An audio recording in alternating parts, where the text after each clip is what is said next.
ओम शांति। 15 मई 2023। आशय बाबा के मधुर महावाक्य।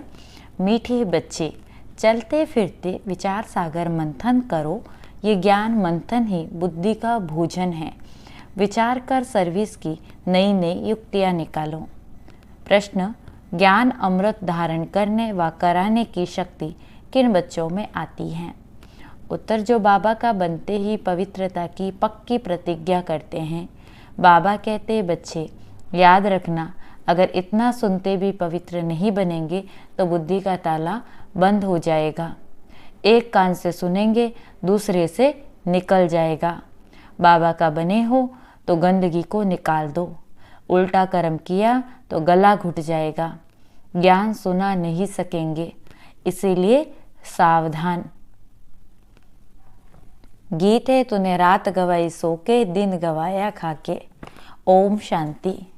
अब बाप बैठ बच्चों को पूछते हैं कि बच्चे, बेहद के बाप को अच्छी रीति से जाना है?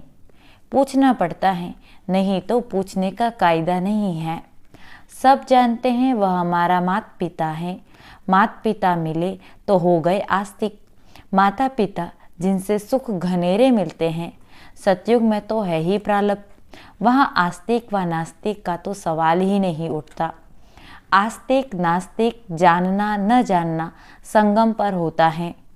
बच्चे अब जानते हैं, जो कल नास्तिक थे, बाप और बाप की रचना को नहीं जानते थे, वही अब आस्तिक बने हैं।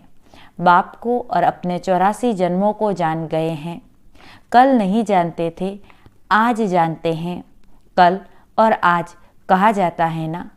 आज पुरानी दुनिया है, कल नई दुनिया होगी। आज रात है, कल दिन होगा। वास्तव में भारतवासियों को तो अपने बाप को जानना चाहिए। भारत में ही सोमनाथ का मंदिर है। शिव जयंती मनाई जाती है, परंतु ये कोई नहीं जानते कि शिव बाबा कब आया था। सोमनाथ जो नाम पड़ा है, उसने कब आकर ज्ञान अमृत पिलाया था। अब तुम बच्चे जानते हो, हम बाबा द्वारा आस्तिक बने हैं। बाबा ने अपना परिचय बैठ दिया है। बने बनाए ड्रामा अनुसार परिचय मिलता भी है संगम पर। बच्चे जानते, आज नरक है, कल स्वर्ग होगा। कल माना दूसरा जन्म हमारा सतयुग में होगा। हम पुरुषार्थ कर रहे हैं। आज है मृत्युलोक, कल अमरलोक होगा। दुनिया बदल रही है, कलयुग से सतयुग बन रहा है, सो तो बाबा ही बनाएंगे। बाबा ही पतित पावन है। दुनिया में संगम का कोई को पता ही नहीं। अब तुम कितनी रोशनी में आ गए हो। तुम अब भक्ति मार्ग छोड़ दिया है। आज भक्ति है, कल नहीं होगी। ऐसे नहीं आज भक्ति है, कल फिर ज्ञान होगा। नहीं, भक्ति तो आधा कल्प चलती है। ज्ञान एक ही बारी मिलता और सद्गति हो जाती। बाप एक ही बार आकर सबकी सद्गति करते हैं। इसीलिए गाया हुआ है, पतित पावन सद्गति दाता। उनका जन्म भी भारत में होता है, परंतु भारतवासी जानते ही नहीं कि यह निराकार शिव बाबा का मंदिर है। कहाँ ज्योति का मंदिर है। ब्रह्म समाजी ज्योति जगाते हैं, समझते हैं परम पिता परमात्मा ज्योति स्वरूप हैं। अनेक प्रकार की मतें हैं, जिसने जो बात समझाई उसको मानकर फॉलो कर लेते। अभी तुम रचयिता और रचना को जान गए हो। रचता और रचना के आदि मध्य अंत का राज समझकर फिर दूसरों को भी समझाना है। परमपिता परमात्मा सत्य है, चैतन्य है, ज्ञान सागर है।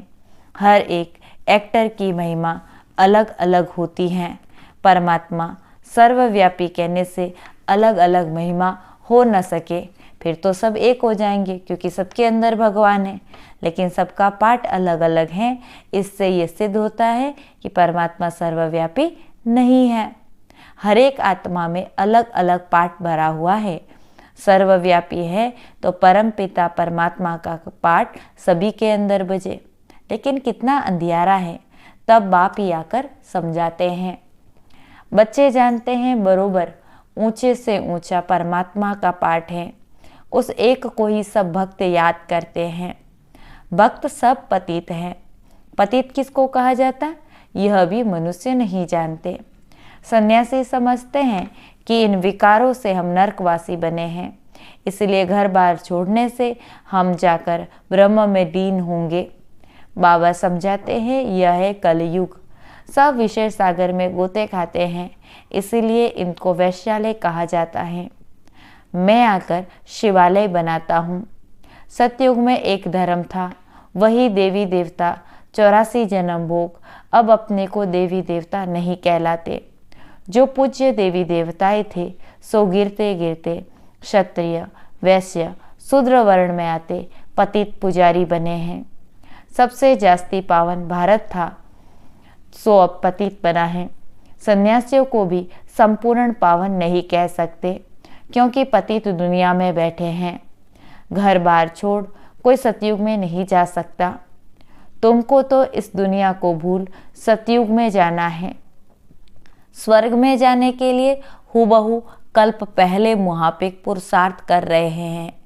भारत ही पूज्य से पुजारी बना है, फिर पूज्य बनेगा।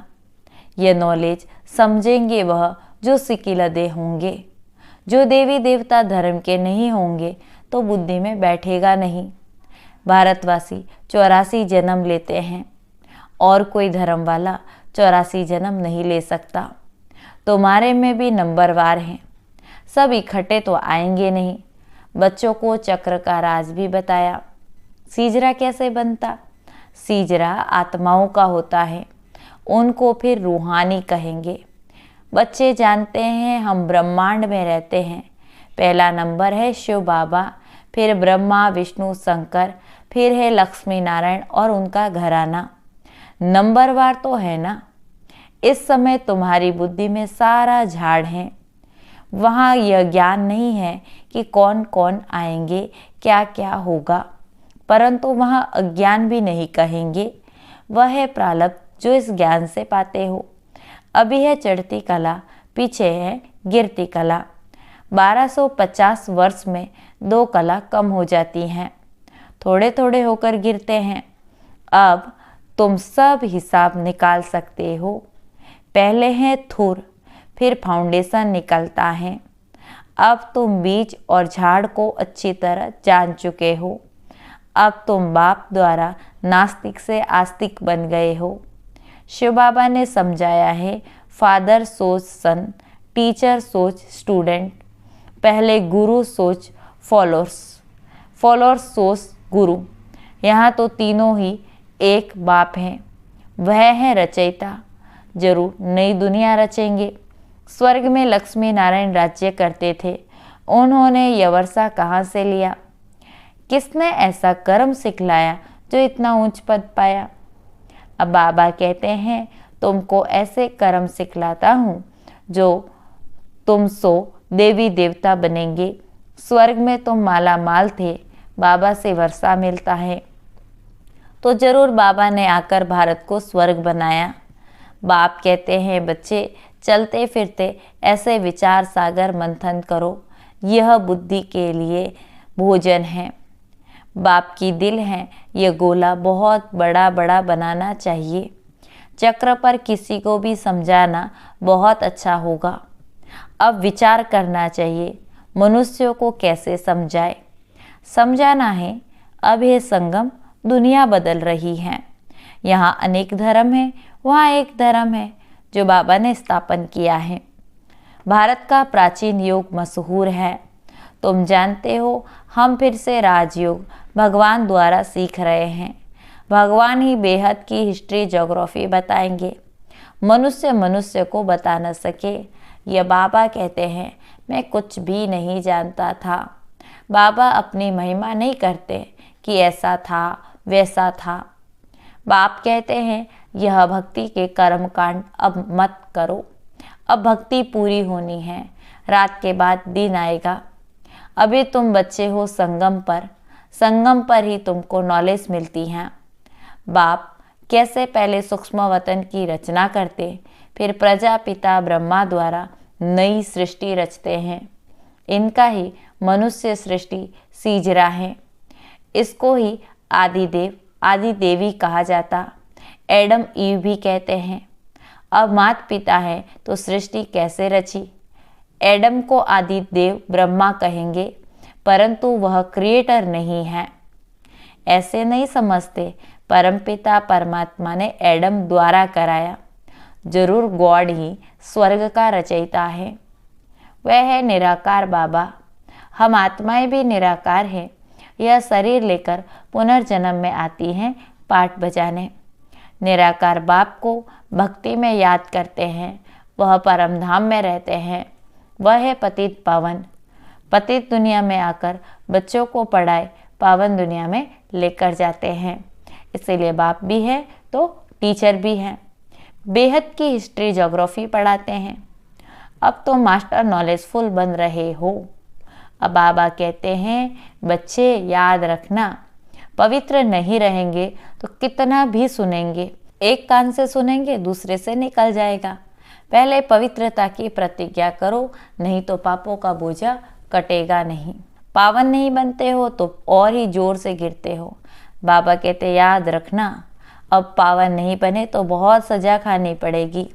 अज्ञान काल में इतनी सजा नहीं मिलती, परंतु मेरे पास आकर पवित्रता की प्रतिज्ञा कर फिर पवित्र नहीं बने और छिपकर इंद्र सभा में आते रहेंगे तो बहुत दंड खाना पड़ेगा और ही पत्थर बुद्धि बन पड़ेंगे। फिर साधारण प्रजा में चले जाएंगे। मर्तबा भी नंबरवार है ना। ऊंचे से ऊंचे भी बनते हैं तो नीचे से नीच भी बनते हैं। यहाँ तो सबको दुख है, अचानक मौत हो जाती है। वास्तव में काल आना चाहिए पूरी आयु में। बरोबर भारत में कायदे अनुसार आयु पूरी होती थी। बूढ़े होते थे तो साक्षात्कार होता था कि अब फिर बच्चा बनेंगे। यहाँ तुम जानते हो शरीर छोड़कर बाबा के पास जाएंगे। ये पुराना चोला उतारना है। बाबा को घड़े घड़े याद करना है। बाबा बस हम आए कि आए। योग बल से आत्मा को पवित्र बनाते हैं। इसके लिए एक ही उपाय है, बाबा से योग लगाना। फिर तुम सतो प्रधान पवित्र बन जाएंगे। योग लगाते लगाते अंत में योग सिद्ध होना है। बाबा कहते हैं ये मेरा रथ है। लैंड लेडी कहो या लैंड लॉर्ड कहो, ये बड़ा विचित्र है। कैसे शिव बाबा आते, कहते यह लैंड लेडी भी हैं तो प्रजापिता भी हैं। मुझ निराकार को शरीर तो जरूर चाहिए। हर एक को अपना अपना रथ है। मैं कैसे रथी बनूं? मुझे तो आना पड़ता है पतित दुनिया में। श्री कृष्ण तो पावन थे, ड्रामा में ये रथ मुकर्रर हैं। मैं आता भी भारत में हूँ। ऐसे नहीं, एक कल्प भारत में तो दूसरा कल्प जर्मनी में आऊँगा। बाबा समझाते तुम हो तो कर्म योगी हो, कर्म करना पड़ता है। आगे पुरुष कमाते थे, माताएं घर संभालती थी। माताएं इतना पढ़ती नहीं थी। यह तो अब पढ़ाई शुरू हुई है, माताएं भी धंधाधोरी करती हैं। अब तुम बच्चों को अविनाशी कमाई करनी है। हर एक को बेहद के बाप से वर्षा लेना है। जो करेगा सो अपना पद पाएगा। इस पढ़ाई का पद 21 जन्म चलता है। यह पढ़ाई बाबा के बिगर कोई पढ़ा न सके। पतित पावन भी गॉड फादर हैं। वही राजयोग सिखलाकर स्वर्ग में जाने के लायक बनाते हैं। अब 84 जन्म पूरे हुए, अब हम घर चलते हैं। यह भी याद रहे तो प्रफुल्लित रहेंगे। बाबा अपना अनुभव बताते हैं। कोशिश करते हैं याद रखने की, परंतु फिर भूल जाते हैं। इसीलिए बाबा कहते रात को जाग कर प्रैक्टिस करो, फिर अवस्था स्थायी जम जाएगी। इसीलिए कहा जाता है, हे नींद को जीतने वाले बच्चे, कमाई करो। हाथ पाँव मुख से कुछ करना व बोलना नहीं है। आगे तो माला फेरते राम राम करते थे। माला का राज भी अभी तुम समझते हो। विजयी माला और रुद्र माला। अब तुम सब पुरुषार्थी हो, इसको माला नहीं कहेंगे। रात को जागने से तुमको बहुत मजा आएगा। रात को 9 से 12 बजे का समय गंदा होता, 2 बजे से अमृत वेला है। यहाँ तो एकदम गंदगी को निकाल दो। इतना सुनते भी अगर पवित्र नहीं बनेंगे तो बुद्धि का ताला बंद हो जाएगा, फिर किसी को भी ज्ञान नहीं सुना सकेंगे। जैसे वृंदावन में कुछ रास लीला का बना हुआ है, यह ज्ञान डांस है। यहाँ से सुनकर देखकर बाहर जाकर उल्टा बोलते तो गला घुट जाता, इसलिए सावधान रहना। पवित्र जरूर बनना है, तब योग लगा सकेंगे। अच्छा, मीठे मीठे सिकिलदे बच्चों प्रति माता पिता बाप दादा का याद प्यार और गुड मॉर्निंग। रूहानी बाप के रूहानी बच्चों को नमस्ते। हम रूहानी बच्चों की रूहानी बाप दादा को याद प्यार गुड मॉर्निंग, नमस्ते नमस्ते नमस्ते। मुरली का सार है, पहला पॉइंट, कर्मयोगी बनकर रहना है। कर्म करते हुए बाबा को याद कर सतो प्रधान बनने का पुरुषार्थ करना है। दूसरा पॉइंट है, अपनी हर चलन से बाप टीचर गुरु का सो करना है। हम घर जा रहे हैं, इसी स्मृति से सदा प्रफुल्लित रहना है। वरदान, महावीर बन हर संकल्प को स्वरूप में लाने वाले सदा विजयी सफलता मूर्त भव। जो भी विशेष संकल्प लेते हो उसमें दृढ़ रहो। संकल्प करते ही उसका स्वरूप बन जाओ तो विजय का झंडा लहरा जाएगा। ऐसे नहीं सोचो देखेंगे करेंगे गेंगे करना अर्थात कमज़ोर बनना। ऐसे कमज़ोर संकल्प करना अर्थात माया से हार खाना। सदा यही अमर अविनाशी संकल्प करो कि हम सदा के विजयी महावीर सदा आगे बढ़ेंगे, विजयी बनेंगे। तो इसी संकल्प से सफलता मूर्त बन जाएंगे। स्लोगन है, चेहरे पर खुशी की झलक हो तो चेयरफुल चेहरा बोर्ड का काम करेगा। चेहरे पर खुशी की झलक हो तो चेयरफुल चेहरा बोर्ड का काम करेगा। ओम शांति।